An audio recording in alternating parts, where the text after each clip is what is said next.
Mesdames, Messieurs, bonsoir. Bienvenue à toutes et à tous dans cette session d'information sur la télévision Labari. Nous sommes dimanche 2 juin 2024. La guerre médiatique entre les autorités nigériennes et le Bénin se poursuit avec notamment la récente sortie du ministre béninois en charge des questions de mines qui était en visite ici, visite au cours de laquelle il a estimé avoir eu l'intention de rencontrer le chef de l'État, le président du CNSP, le général Abdrahmane Tiani, pour lui transmettre une lettre du président béninois Patrice Talon, mais qui n'a pas donc pu avoir cet entretien pour remettre cette missive. Et la réponse hier du premier ministre nigérien Ali Mohamed Lamine Zen de retour d'un voyage au Kenya, ce qui suscite donc beaucoup d'interrogations sur ces relations entre nos deux pays et qui a suscité ce commentaire de la rédaction de la télévision Labari signé Adam Soumana. Dans la crise dite nigéro-béninoise consécutive au renversement du régime de la Renaissance, plus précisément le pouvoir de Mohamed Bazoum, force est de constater que de tous les temps, les premières piques viennent de la partie béninoise. Une façon pour les autorités de ce pays, avec à leur tête le président Talon, de se faire passer pour les victimes, comme c'était le cas lors de sa dernière sortie médiatique. Le président Tiani n'a pas reçu le ministre Adambi, que j'ai pourtant expressément chargé de lui remettre ma lettre d'apaisement et d'invite au rétablissement de la fraternité et de la libre circulation des personnes et des biens entre le Niger et le Bénin. Je peux vous rassurer que le Bénin n'a fait l'économie d'aucun effort, d'aucune humilité pour permettre le rétablissement de la concorde entre le Niger et le Bénin. Et de manière plus concrète, s'agissant des deux points qui ont été évoqués à Niamey, en l'occurrence, les équipements complémentaires du pipeline amenés par le partenaire chinois et en attente au port de Cotonou pour être acheminés au Niger, je veux réaffirmer que le Bénin reste disponible à accorder toutes les facilités possibles à la société WAPCO pour l'acheminement effectif des 10 équipements sur le Niger. Quant au chargement du pétrole au terminal de Sémé, je suis particulièrement peiné d'observer les déconvenues que subit le partenaire chinois du fait de l'impossibilité d'opérer le chargement du pétrole en raison du défaut des formalités douanières. Mais je garde l'espoir que l'apaisement des relations entre le Niger et le Bénin ne saurait tarder davantage parce qu'il n'y a aucune raison qui justifie la méfiance et l'attitude de nos frères du Niger. Le temps de la protestation et des sanctions en raison du coup d'État qui a eu lieu au Niger est passé. Ce temps est passé pour tout le monde. Et il n'y a plus rien qui justifierait aujourd'hui que les autorités béninoises ne soient pas dans la bienveillance à l'égard des autorités nigériennes actuelles. Des propos sur lesquels le Premier ministre Ali Mohamed Lamine Zen a tenu à éclairer l'opinion publique nationale et internationale dès son retour de Nairobi au Kenya. En suivant cette conférence, nous relevons peut-être une ou deux choses qui peuvent étonner. La première, c'est de dire qu'il y a eu refus de recevoir le ministre béninois en charge des mines qui est arrivé. Il a été bien reçu par son homologue et le chef de l'État que j'ai personnellement eu a donné instruction pour que le ministre de la Santé puisse recevoir le ministre pour qu'il puisse prendre le message. Le ministre de la Santé, c'est un membre du gouvernement. Il est membre du CNSP. Il est colonel-major. Et donc, il est digne de recevoir un message destiné au président. Si le jour-là, le chef de l'État, le général Tiani, n'était pas disponible, c'est parce qu'avec toutes les équipes de sécurité, ils étaient en train d'analyser la situation de l'attaque qu'il y a eu à Boni. Et on sait d'où viennent ceux qui sont venus provoquer les désordres et la désolation. Donc ça c'est un premier aspect. Le deuxième, Quand le chef de l'État béninois dit que le contenu de son message était un message d'apaisement, alors qu'il précise que c'est pour annoncer que tant que la frontière n'est pas ouverte, rien ne saurait se faire, sachant pertinemment que la position de notre pays est le maintien de la frontière fermée pour raison de sécurité, on s'interroge qu'est-ce que ça veut dire, sachant que nous avons cette position et dire que c'est un message d'apaisement. Il faut s'interroger. Le troisième et dernier élément, il n'a pas fait cas du renvoi par nos représentants du port. Nous avons les inspecteurs qui y étaient. La police béninoise a été chargée de les chasser. Ça, vous le savez. Est-ce que cela est normal? Dans les accords, à la fois bilatéraux et tripartites, il faut que toutes les parties soient présentes au moment où on doit faire les chargements. Mais si on chasse nos représentants, dites-moi, est-ce qu'il faut charger le brut nigérien à l'absence de nos témoins qui sont nos dignes représentants? Donc on reviendra un peu plus en détail. Nous continuons à dire que le Niger n'a aucune responsabilité dans ce qui arrive.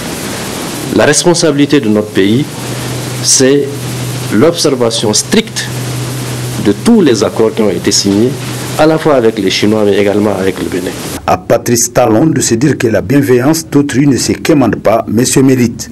Et pour mériter la confiance des Nigériens, il doit jouer franc jeu tout en cessant sa guerre médiatique contre le Niger. Une guerre qu'ils avaient d'ailleurs perdue par le passé, lui Talon et ses acolytes valets de l'impérialisme français à travers la moribonde CEDEAO et ses sanctions édictées, et que lui Talon, qui s'entête encore à s'en prendre au Niger et à son peuple par ses agissements, perdra sans nul doute. À méditer. Tout autre à présent, les autorités de transition, vous le savez, ont décidé de réhabiliter l'examen de fin d'année pour les élèves en classe de CM2, le cours moyen, deuxième année. Il s'agit du certificat de fin d'études du premier degré, le CFEPD. L'examen va se tenir les 24 et 25 juin prochains. Après plusieurs années donc de suspension, je vous propose de suivre ce reportage sur les préparatifs au niveau des écoles, des élèves et des différents des syndicats du secteur de l'éducation. Reportage signé Ismaël Moumouni. Premier parchemin avant d'accéder au secondaire, le certificat de fin d'études du premier degré, CFEPD, suspendu il y a de cela quelques années et restauré par le ministère de l'Éducation nationale. Cette reprise du CFEPD est saluée par le syndicat national des enseignants du Niger, SNEN. Du primaire jusqu'au secondaire, depuis un certain temps, on parle de baisse de nouveau. Vous allez croiser un élève de terminale qui ne peut même pas vous faire une phrase en français. Donc c'est tellement grave qu'à notre niveau, nous avons pensé que c'est parce qu'on a enlevé le CFEPD que tout le monde fait ce qu'il veut, et c'est ça qui est l'une des bases de baisse de niveau constatée. Maintenant que le ministère de l'Éducation nationale accepte de restaurer le CFEPD, c'est une très bonne chose. C'est très bénéfique parce que nous avons tous passé par là, nous avons tous le CFEPD et nous savons comment nous nous sommes acharnés à apprendre les leçons, comment nos enseignants se sont acharnés à nous ramener les samedis, les dimanches et parfois même la nuit, n'est-ce pas, pour faire des exercices. Et aujourd'hui, si nous sommes là, si nous sommes parmi les générations, n'est-ce pas, qui n'a pas eu ce problème de niveau, c'est parce que tout simplement, nous avons passé par cet exercice-là. Pour le syndicat national, les agents contractuels et fonctionnaires de l'éducation de base, SINASEB, cette décision du ministère d'organiser ces examens cette année est hâtive. Nous avons eu une inquiétude justement, parce que vous imaginez les enfants qui ne sont pas habitués au CFEPD. Maintenant, on leur dit cette année sur le CFEPD, il faut vous préparer. En fait, ça, on est en train d'alarmer ça. Les enfants sont en quelque sorte un peu terrorisés. Et nous craignons fort que ça ne puisse pas donner des résultats un peu satisfaisants. Sinon, la ministre aurait dû attendre. Comme c'est un projet, on aurait dû attendre l'année prochaine. Là, tout le monde sera prêt. Et les enseignants et les enfants. Et il ne faut pas aussi laisser l'autre côté. Du coup, tout le monde sait que le CFPD a été supprimé dès ce pays à cause de son coût élevé. c'était trop cher pour l'État. Ensuite, c'est un diplôme qui n'est pas sur le marché de l'emploi. Les gens s'inquiètent beaucoup. Nos militants nous appellent de partout. C'est cette année les CEPT. Nos enfants ne sont pas prêts. Les élèves du CM2 sont au courant des examens. Néanmoins, ils disent ne pas être prêts, comme en attestent ces candidats. C'est que c'est cette année que vous allez faire l'examen. C'est la directrice qui nous a informés. Comment ça? Depuis. Ok. Est-ce que vous êtes préparé pour ces examens? Non. Pourquoi? Parce qu'ils ne m'attendaient pas à ça. Nous, on croyait que c'est l'année prochaine le certificat. Est-ce que vous êtes préparé? Non. Ah bon? Nous ne sommes pas préparés. Nous allons faire le certificat. Nous sommes au courant, ça fait quelques jours. Non, nous ne sommes pas préparés parce qu'on ne nous a pas informés à temps. Cette décision du ministère de l'Éducation nationale est soutenue par les parents d'élèves. Les épreuves du CFEPD, session 2024, sont prévues du 24 au 25 juin prochain. La saison des pluies s'est installée dans notre pays. En effet, plusieurs localités ont enregistré de fortes précipitations dans certaines contrées. Les semis ont même été effectués ici dans la capitale Niamey. Toutefois, les précipitations se font toujours attendre et la forte chaleur continue avec donc une montée du mercure, une situation assez compliquée pour les personnes âgées et les enfants. Je vous propose à cet effet de suivre quelques explications et des conseils de nutritionniste dans la personne du docteur Abdul Razak Bello. Ces conséquences, elles peuvent se voir être essentiellement à travers la déshydratation. Chez certaines personnes, cela peut avoir des conséquences, notamment chez les personnes âgées. Il faut bien s'hydrater, il faut consommer les fruits et légumes et il faut consommer les produits laitiers en quantité. Maintenant, parmi les aliments qu'il faudrait éviter ou modérer, en tête de liste, vous avez les boissons sucrées. Et également d'autres éléments qui sont à consommer avec modération, ce sont les excitants. Les excitants, ils consomment avec modération essentiellement pourquoi? Parce que les excitants entraînent une perte d'eau. Parce que c'est un avantage en temps normal. C'est-à-dire que lorsque vous prenez des excitants, vous avez tendance à émettre beaucoup d'urine. Maintenant également, d'autres aliments qu'il faudrait consommer avec modération, c'est les épices. Les épices également, quand vous consommez beaucoup d'épices, ça peut renforcer la déshydratation parce que la consommation d'épices entraîne une perte de l'eau. Et maintenant, parmi d'autres éléments qu'il faudrait également modérer, la consommation, c'est des produits comme de type viande. Et c'est pour cette raison que j'ai évoqué qu'il faut consommer plus de produits laitiers riches en protéines. Du coup, ça permet de diminuer la quantité de viande qu'on aura à consommer. Voilà les conseils du docteur Abdul Razak Bello pour les personnes âgées et les enfants en cette période de forte chaleur malgré le début de l'installation de la saison des pluies. Et en cette période justement, beaucoup pour se désaltérer choisissent de boire des jus, des fruits notamment qui sont sur le marché disponibles. Je propose à cet effet de suivre donc ce reportage signé Nafissatou Yahaya sur la consommation de ces jus en cette période de forte chaleur.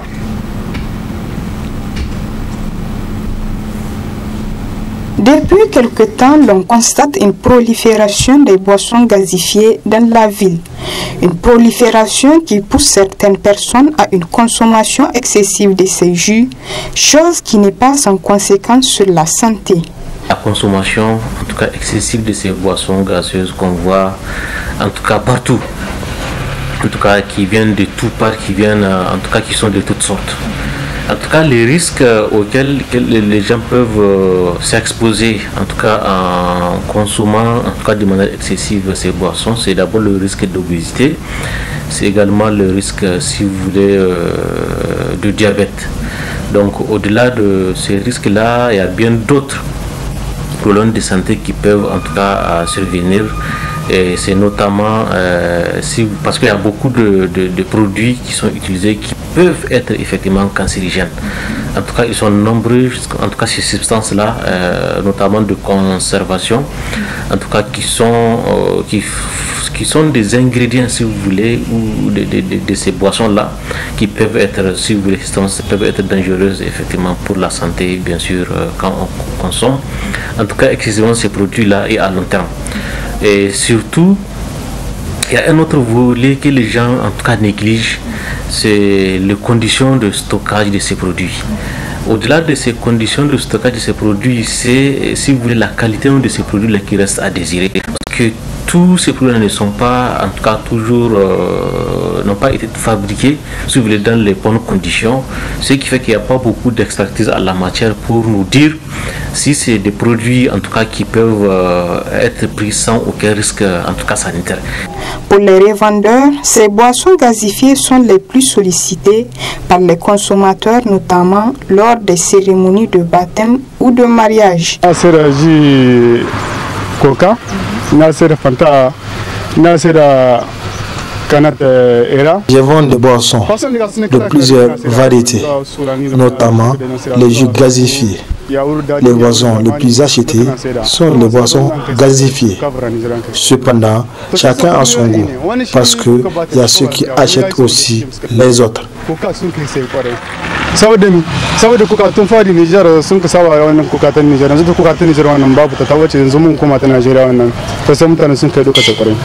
En témoigne ce consommateur qui a une préférence pour le Coca-Cola. Je prends les boissons gazifiées en canette, mais chacun a son goût. Quand je prends ces boissons gazifiées, je suis content. Pour éviter certaines complications, la modération dans la consommation de ces boissons est fortement recommandée par le médecin. Voilà, et pour refermer ce journal, je vous propose ce reportage découverte d'un club de football de la région de Maradi. Il s'agit du Wombe Athletic Club. C'est un club de la Ligue 1, la deuxième division, si vous voulez, qui a eu cette année la chance de monter en Super League, acquise et une place pour la finale de la Coupe nationale de football. Zoom donc sur le club Wombe Athletic Club de Maradi. C'est avec Ibrahim Abdoutikiré. Très bonne réception et bonne suite de nos programmes. Jadis, les clubs de football de la région de Maradi ont marqué l'histoire du football national, notamment sur le plan sportif, mais aussi pourvoyeur de joueurs pour les clubs de la capitale. Mais l'émergence du Wombe Athletic Club, club de la Ligue nationale, est en train de donner un nouveau souffle au football de la capitale Hugo Bir. Ouvrant d'abord les origines du mot Wombe. Le nom même Wombe, quand on le prend, ça a pour essence, donc, comment on appelle ça, un monsieur qu'on appelle Wombe, qui est là et qui fait partie du sultanat du Katsina. Donc ce monsieur-là a pour job donc, de faire la teinture au niveau du palais royal. Donc, et de là, vraiment, tous ceux qui sont à Maradi, ils connaissent en quelque sorte ces messieurs. Surtout, je parle des anciens. Donc, voilà comment on a mis le nom Wombe à ce club. Pour la saison 2023-2024, le club Wombe a réalisé des succès éclatants. La montée en Super League et un ticket pour les 2 finales de la Coupe nationale. Des résultats fruits d'un travail de joueurs en grande partie des locaux et quelques expatriés. Ce qui a fait notre force durant cette saison, dans un premier temps, c'est la détermination. Puisque du début jusqu'à la fin, on était déterminés tous. Et puis il y a la concentration, il y a l'assiduité aux entraînements. C'est ce qui a fait en sorte qu'on était qualifié en demi-finale et aussi on a pu monter en Super League. Tout comme les joueurs, les dirigeants de Wombe Athletic Club de Maradi sont satisfaits de la saison 2023-2024 malgré quelques difficultés. On est satisfait mais ce n'est pas encore fini. Il y a encore la finale de la Ligue nationale qui va se jouer entre nous et l'équipe de l'université. Maintenant l'objectif c'est d'être champion de la Ligue nationale du Niger. Nous sommes confiants par rapport à notre équipe, vu notre parcours, ce qu'on a fait depuis le début jusqu'à maintenant. Donc vraiment, on veut aller loin et Inch'Allah, on va donner notre force à fond jusqu'à ce qu'on arrive à puiser toutes nos ressources. Maintenant, si, comment on appelle ça, on n'arrive pas à se qualifier ou bien quelque chose comme ça arrive, donc on ne peut que se contenter de ce que nous avons déjà comme acquis. Déjà une montée, c'est pas à la portée de n'importe quel club. De notre côté, vraiment, on s'est battu. On s'est battu comme on a l'habitude de faire. Et d'ailleurs, je dirais que cette année, on a même encore renforcé plus, comment on appelle ça, des fois. Avec le peu que nous avons, donc nous avons investi. Du côté joueur et tout ce qui est infrastructure et autres. Donc tout cela, on a pu gérer ça. Et en même temps aussi, il y a le monsieur, comment on appelle ça, qui est le fondateur, comment on appelle ça, de l'école Moret Excellence.